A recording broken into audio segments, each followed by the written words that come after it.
Hello players, got a good one for you today. You know, my last video was of this that you're seeing, and this is straight pool where I had a very good run of 42 balls.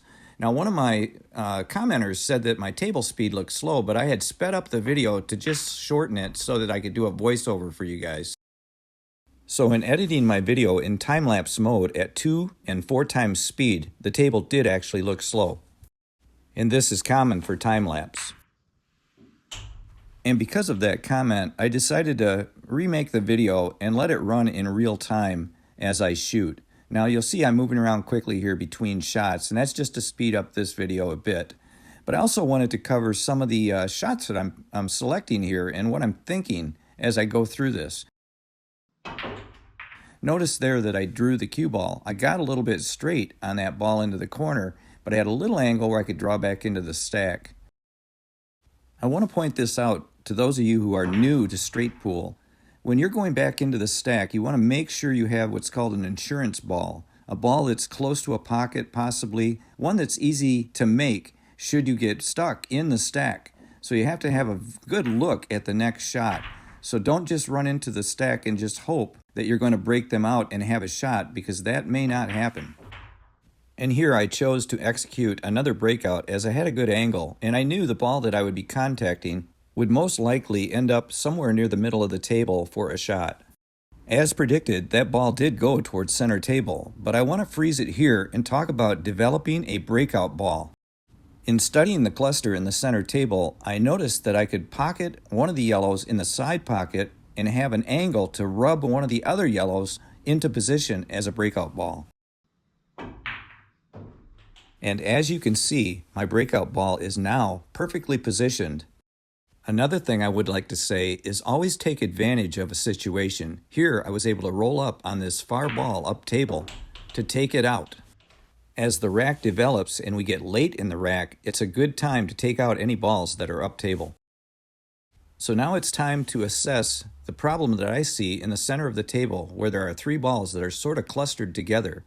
Here I use outside spin to throw the ball in. By playing one into the corner pocket, I was able to bump the others clear, which opened up my final shots. So now it's time to freeze. Once again, I need to talk to you about this. When we get down to the last 4 or 5 balls, it's imperative that we really understand the layout. We want to make it as easy as possible to not only pocket all the shots, but also gain position for our breakout ball. The ideal pattern choice would be if we were to shoot a stop shot on every ball. Here, I'm trying to draw back slightly for a straight in into the side pocket. And I've landed perfect. By shooting a stop shot here, I'll end up with just a slight angle on my corner pocket shot, which will allow me to flow into the shot line for another stop shot on my key ball.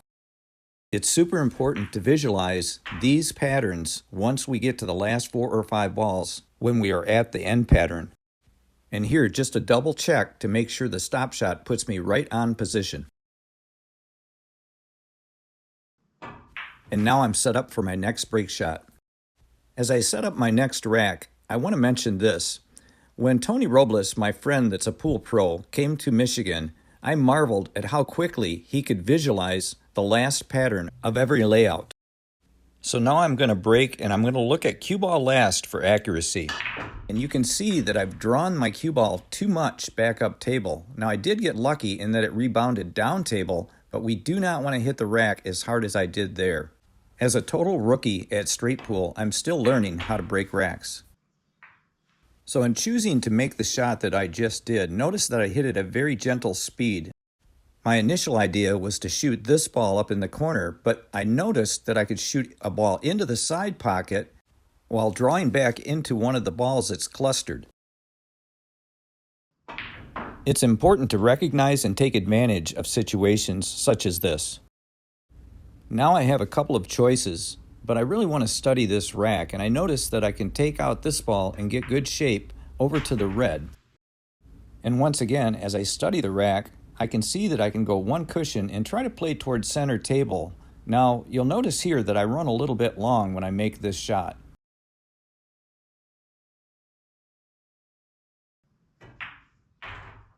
And this brings me to the subject of having patience in straight pool.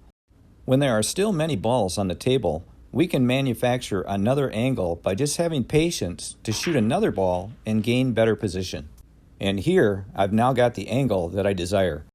Now that my angle put me on the right side of the line, I could run forward with the cue ball to break up that small cluster. After the breakout, I did not like the angle I ended up with, so I elected to go 3 cushions for position.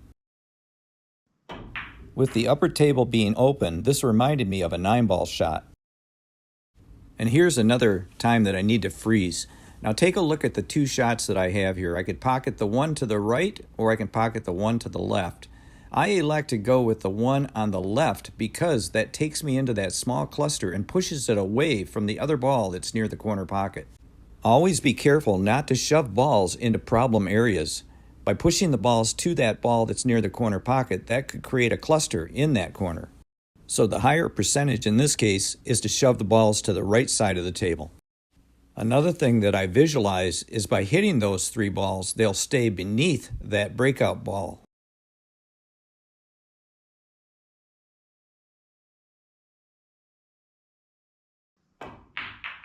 And I hit it softly in case I hit my breakout ball, which worked out nice. So now it's time to study the end pattern so that it makes it easiest to get on the break ball. I begin with a stop shot to try to play back and forth on the table. My next shot is going to be to take that one nearest that corner pocket to our left. And this shot was sort of important because I had to go 1 cushion and get the right angle on my next shot. And here I got a bit sloppy because I needed to pocket the ball on the left side of the pocket with pocket sheet. Because I was inaccurate, it ended up being on the wrong shot line angle, so I had to dig deep and make a bank shot and play position. This shot can be very intimidating to a lot of players. I had to use follow with inside spin to gain my position. I briefly mentioned it earlier, but I want to reiterate. When I break, I look at cue ball last every time. If you don't look at cue ball last on these break shots, you will miss. I find I have great accuracy when I look at cue ball last. So once again, I drew the cue ball a bit too much up table. I'm going to have to learn how to keep that cue ball down towards the rack. But I'm fortunate in that I can use follow and shoot into the side pocket to gain shape on a ball down below the rack. And I landed real well on it, but I almost make a mistake right here. I'm going to put blame on the fact that I had a long bridge there and I overdrew the cue ball just ever so slightly, but I was fortunate not to scratch. And after pocketing the shot into the left-hand corner pocket, I created the perfect angle to go back into the rack for a breakout. I decided to hit the rack with a medium speed hit, and my thought was that I might have better choices to shoot from after that. And now it's just about staying on the right side of the line and clearing out any potential trouble balls so that it'll clear out the table.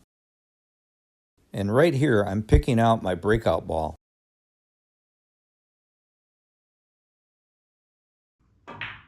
Now that I have several balls cleared off the table, my thoughts are that this is going to be a run out and I'm going to be into the 4th rack with ease. Of course, it's never over until it's over. I want to talk about this shot here. I have just enough angle to just barely brush the ball that's behind the first yellow to my left.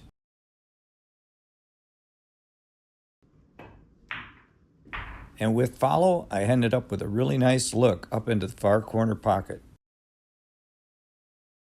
And because I'm shooting off the rail, I have almost missed this shot. So now I'm down to my end pattern. And I have a shot that's a cut back to the left, and this is one of my favorite shots where I add a little bit of low outside.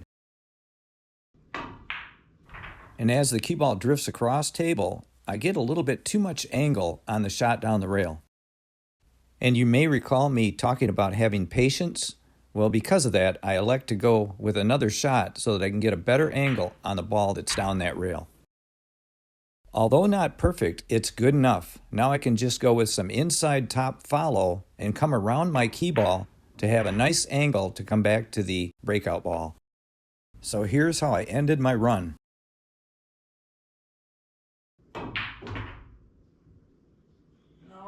And the cardinal sin in straight pool is do not get straight in on your break shot.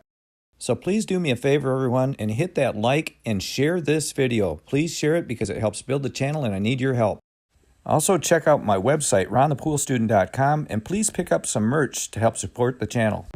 And if you'd like to learn how to run 8 and 9 ball racks, watch my playlist right here, where you can learn more proven methods and techniques that will help you run out more often. And lastly, like I always say, keep on practicing.